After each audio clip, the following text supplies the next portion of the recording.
Ouais, je sais pas si c'est dû. Ouais, à plus. C'est jamais, je pense, une analyse avec une réflexion unique. Je pense à une addition de circonstances. Déjà, il faut savoir, et on le répète tout le temps, il faut le savoir, il faut le prendre pour argent comptant maintenant, et se dire que maintenant, il n'y a plus de petites équipes en Afrique. Ça, on l'a dit une cinquantaine de fois, mais quand on analyse les matchs, on fait comme si ça c'était pas vrai. Donc, par exemple, quand tu joues contre l'Angola, je vais parler pour nous quand même, parce que je suis là. On sait que l'Angola, je vous l'avais dit avant le match, c'est les statistiques qui parlent. Ils perdent pas, c'est une équipe qui perd pas depuis très longtemps, donc ils ont certaines assurances défensives. Quand on voit chaque match, on parlait de l'époque de la Guinée équatoriale. Aujourd'hui, la Guinée équatoriale, ils ont 6 points, c'est ça? 4 points, voilà, dans le premier du classement. 4 points.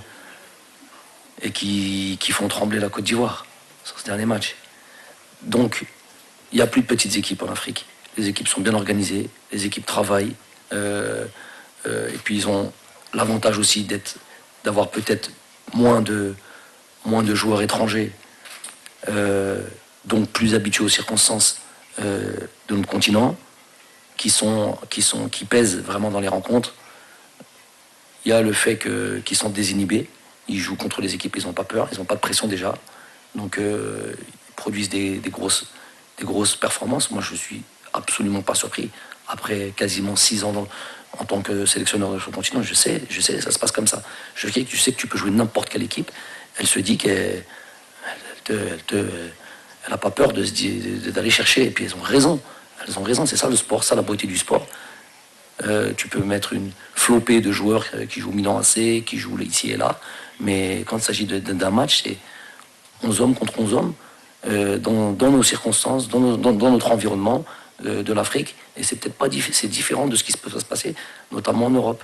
Donc, toutes les équipes saisissent leur chance, et elles ont raison de le faire, et c'est ce qui produit ces résultats-là. Donc, faut se faire à l'idée que c'est pas les noms ronflants qui l'emportent.